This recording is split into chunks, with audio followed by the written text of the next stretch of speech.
നമുക്ക് നേരെ കൊച്ചിയിലേക്ക് പോകാം. മെട്രോയുടെ നിർമ്മാണ പ്രവർത്തനങ്ങൾ നടക്കുന്നതിനാൽ ഗതാഗതക്കുരുക്കിൽപ്പെടുന്നതിന് പുറമെ കുഴികളിൽ വീണ് നടുവൊടിയുന്ന അവസ്ഥയിലാണ് കൊച്ചിയിലെ സീപോർട്ട് എയർപോർട്ട് റോഡിലെ യാത്രക്കാർ. റോഡിലെ കുണ്ടും കുഴിയും കാരണം അപകടങ്ങളും തുടർക്കഥയാണ്. ശരൺ ചേരുന്നു അവിടെ നിന്ന്. ശരൺ, പറയൂ, ഈ സീപോർട്ട് എയർപോർട്ട് റോഡെന്ന് പറയുമ്പോൾ അതിലെ കുഴികളൊക്കെ നമ്മൾ ദിവസേന എന്ന പോലെ കാണുന്നതാണ്. കൊച്ചിയിലെ അവസ്ഥ അത് മറ്റ് ജില്ലക്കാർക്ക് കൂടി ഒന്ന് കാണിച്ചു കൊടുക്കാവുന്നതാണിപ്പോൾ.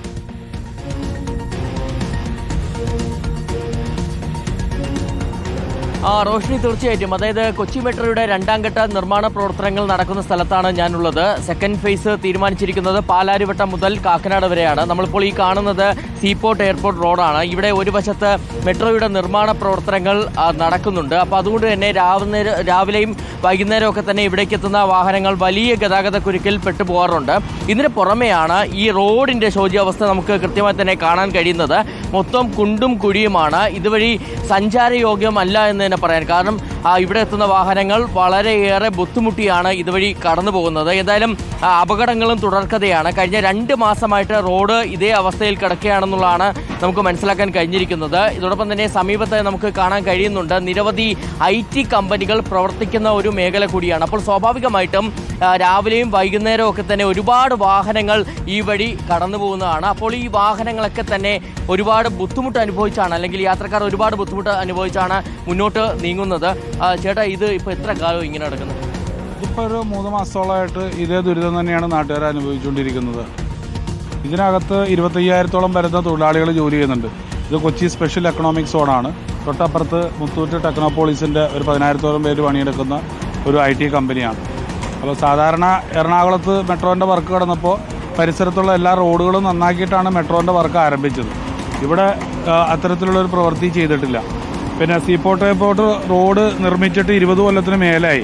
ഒരു മെയിൻ്റനൻസും ആ റോഡിന് ചെയ്തിട്ടില്ല. പക്ഷേ മെട്രോ വന്ന് വർക്ക് നടത്തി ഇവിടെ 2 മാസം മുമ്പ് ടാർ ചെയ്ത് പോയിട്ട് അതിപ്പോഴേ പൊട്ടിപ്പൊളിഞ്ഞ് ആകെ കുളമായിട്ട് കിടക്കുകയാണ്. അതിൻ്റെ വലിയ പ്രയാസം നമുക്ക് നാട്ടുകാർക്കുണ്ട്. ഈ സീപോർട്ട് എയർപോർട്ട് റോഡ് മൊത്തം ഇത് തന്നെയാണല്ലേ അവസ്ഥ? ഈ വരുന്ന വഴികളിലൊക്കെ മെട്രോൻ്റെ വർക്ക് നടക്കുന്ന സ്ഥലങ്ങളിലെല്ലാം തന്നെ ഇത്തരത്തിൽ കൺസ്ട്രക്ഷൻ നടക്കുന്ന സ്ഥലങ്ങളിലെല്ലാം തന്നെ ഇത്തരത്തിലുള്ള ചെറിയ ചെറിയ കുഴികളും പ്രശ്നങ്ങളും ഒക്കെ ആയിട്ടും ഉണ്ട്.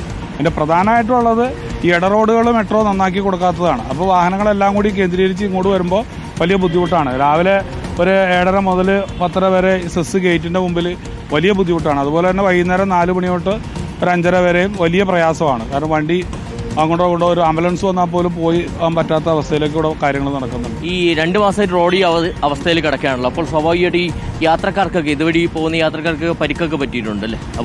അപകടങ്ങൾ മിക്കവാറും ഉണ്ടാകാറുണ്ട്, ഇതിനകത്ത് സംഭവിക്കാറുണ്ട്. അതാണ് റോഷ്നി. ഒരുപാട് ആളുകൾ സമീപകാലത്ത് ഇത്തരത്തിൽ അപകടത്തിൽപ്പെടുന്ന സാഹചര്യമുണ്ടായിരുന്നു. എന്തായാലും നമുക്ക് ഈ കുഴിയിലേക്ക് തന്നെ നോക്കിക്കഴിഞ്ഞാൽ, അതായത് ഇപ്പോൾ മഴക്കാലമാണ്, അപ്പോൾ കുഴിയിൽ മൊത്തം വെള്ളമാണ്.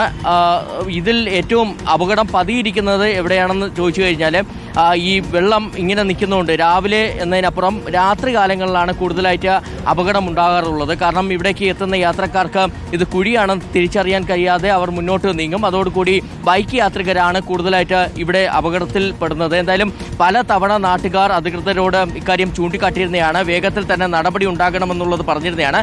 പക്ഷേ എന്നിട്ടും ഒരു നടപടിയും ഉണ്ടായിട്ടില്ല എന്നുള്ളതാണ് നമുക്ക് ഇവിടുത്തെ കാഴ്ചകളിലൂടെ മനസ്സിലാക്കാൻ കഴിയുന്നത്.